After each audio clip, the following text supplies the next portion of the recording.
Hello everyone, I'm here to list the most played MMOs in the world and of the first 6 months of the year. We're going to take a look together at the most played MMOs right now.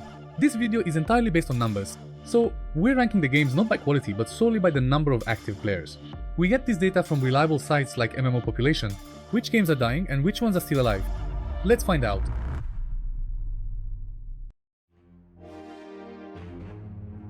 First, in 10th place, Black Desert Online is known for its stunning graphics and eye-catching combat mechanics. This game features an open-world structure and contains almost no dungeon or raid content. You don't play BDO for dungeons or raids, but rather to spend hours grinding monsters in the open world just to gain a few percent of a level.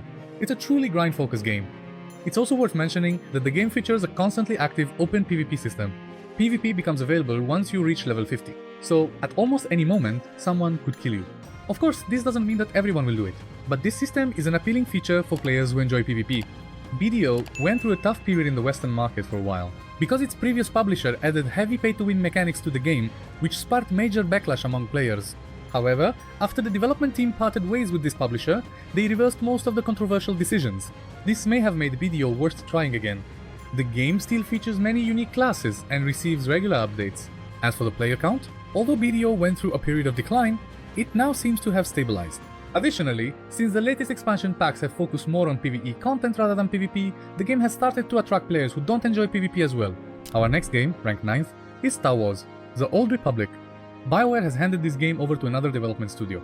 Because they are now focusing on other projects, usually the transfer of an MMO to another developer is not a good sign. But so far, this transition has been somewhat turbulent. In particular, the significant delay of the next story expansion has made the situation even more challenging. This game is free to play but offers an optional subscription system. When you subscribe, you gain access to a lot of content. Most importantly, you gain permanent access to all game zones even after your subscription ends. Experienced players of the game usually recommend subscribing for 1 month, so you can experience all the content. Star Wars: The Old Republic is best known for its fully voiced class stories. This allows players to immerse themselves more deeply in the Star Wars universe. Leveling up is extremely easy thanks to the level scaling system. This makes the game a good option for story-focused players rather than those seeking a challenge. Although the player count is gradually decreasing, the new situation that has arisen with the change in developer is a development worth following. Now, we have a game that has truly made its mark in the MMO world for many years. In 8th place is Guild Wars 2. Released in 2012, Guild Wars 2 quickly became one of the most popular MMOs. One of the game's strongest aspects is its emphasis on exploration and non-linear gameplay. In other words, by breaking away from the classic yellow exclamation mark quest model, it offers a freer experience. Guild Wars 2 has a generous free trial system. The first 80 levels can be played completely free of charge. Moreover, there is no subscription model at all. You only need to purchase the expansion packs to access the best content. With these features, it is a highly appealing MMO for both newcomers and those seeking a long-term experience. At the same time, the game has one of the most entertaining mount systems in the MMO world. It also sets aside the traditional tank healer DPS trio and offers a more flexible combat system. One of the game's most prominent features is its massive scale world events. For example, scenes like battling dragons the size of skyscrapers are not only a visual feast but also a major gathering point for the community. The game, which reached its peak with the End of Dragons expansion released in 2022, has been experiencing a slow decline in player numbers since then. However, despite this, it still maintains its presence as a strong MMO contender. In 7th place is Wizard 101. It was one of the first games through which many players were introduced to the world of MMOs. It was released in 2008. The game is still going strong and continues to receive regular updates. Although it is labeled as free to play, experienced players say that the game is actually only free to try, because you need a subscription to access truly meaningful content. Wizard 101 sets itself apart from others with its card-based combat system. It also includes classic MMO features such as home decoration and fishing systems. Even though 17 years have passed since its release, it remains a unique title that continues to prove itself. And as we move up one more spot, 6th place goes to MapleStory. Released in 2003, MapleStory has reached over 260 million registered users and has generated more than $3 billion in revenue. With more than 40 class options and a light to the side-scrolling gameplay style, it offers both accessibility and a world filled with 20 years worth of content. Even though MapleStory 2 came and went, the original MapleStory is still going strong. This proves just how effective accessibility, a unique style, and content depth are in keeping an MMO alive for a long time. Before we move on to our 5th game, I'd like to have a brief moment of recognition. Even though it's not currently among the top 10 most played MMOs worldwide, let's not forget to mention Rise Online World, a game we'd like to see on those lists. Just like many enjoyable MMORPGs, Rise Online offers a variety of gameplay experiences from PvE to PvP and from gathering to crafting. Designed with Unreal Engine 4, Rise Online has successfully upgraded its game engine over time by integrating with Unreal Engine 5. Although its player base is currently mostly Turkish, I believe it has the potential to go global. If you haven't played it yet, you should definitely give it a try. Our fifth game on the list is World of Warcraft Classic.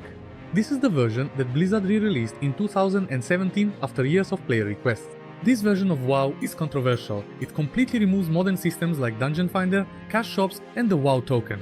It offers a pure and slow-paced MMO experience. The classic MMO formula, where the tank, healer, and DPS trio are critical and crowd control is important, dominates here. The event called Season of Discovery is seen as a testing ground for future classic improvements, and it could pave the way for a completely new Classic Plus path similar to old-school RuneScape. If Blizzard wants to keep the interest alive, it will be critical to avoid dungeon queue simulators.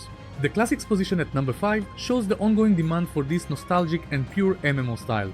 The fourth spot belongs to a classic, Elder Scrolls Online, which has now announced that it will be shifting from annual chapter expansions to seasonal updates, aiming to bring more variety. However, this change also brings additional monetization methods. In addition to the subscription fee, players can now purchase a seasonal battle pass, and access to the best cosmetic items is still restricted by loot boxes. Despite this, Elder Scrolls Online remains strong with 12-player raids, 4-player dungeons, and plenty of solo content. The game features an action-based combat system and a world-reaching story. However, overall it has a more casual structure. As the next major content update approaches, a renewed increase in player activity is being observed in Elder Scrolls Online. Our third game is Final Fantasy XIV. With consistent content updates and a deeply story-driven structure, it has held the top spot for a long time. Every piece of content from dungeons to raids is designed to be integrated with the story. With 22 classes and a robust tank, healer and DPS system, the game offers a top-tier MMO experience. Final Fantasy XIV's free trial allows players to experience the first 70 levels and 2 expansion packs without a subscription. Even after subscribing, the game is completely free from pay-to-win mechanics and loot boxes. Although there was a slight drop in player numbers following the excitement created by the Dawn Trail expansion, the player base has now stabilized. The game that pushed for first place but settled for second is World of Warcraft. It still offers a world so flawless and seamless that most MMOs have yet to achieve it. Its regions are massive, interconnected, and immersive. Its engine has aged well despite the years. Thanks to constant updates, it still manages to survive. However, its cartoonish visual style may not appeal to everyone's taste. With 13 classes and multiple specialization options for each, WoW offers rich PvP content. However, as the excitement brought by its worldwide expansion fades, a decline in the number of players can be observed. Although it is still a giant, it is no longer as untouchable as it once was, especially after Final Fantasy XIV briefly surpassed it. And now, a new contender sits on the throne. And finally, in first place is old-school RuneScape. You can play this game on almost any device. In fact, if you really tried, you could probably play it on your toaster. It's an accessible, lightweight game shaped by its players. Major updates are determined entirely by community votes. Old-school RuneScape was born as a result of a rebellion against RuneScape's shift toward a pay-to-win system and the controversial changes in its combat mechanics. This is a sandbox MMO. In other words, which path you take is entirely up to you. You can do quests, train your skills, or hunt monster seats your choice. It's slow-paced, AFK friendly, and extremely nostalgic. The combat system and interface might feel a bit clunky at first, but once you get used to them, they're incredibly satisfying. Thanks to its player-driven structure, low entry barrier, and endless content loop, the game has managed to become the most played MMO of 2025 so far. So what do you think? Be sure to share your thoughts in the comments. We've seen major changes in the MMO scene this year. Were the results surprising to you? Do you think there's a new game that could reach the top next time? Don't forget to like and subscribe so you don't miss new updates. Thank you for watching. See you again in the next video.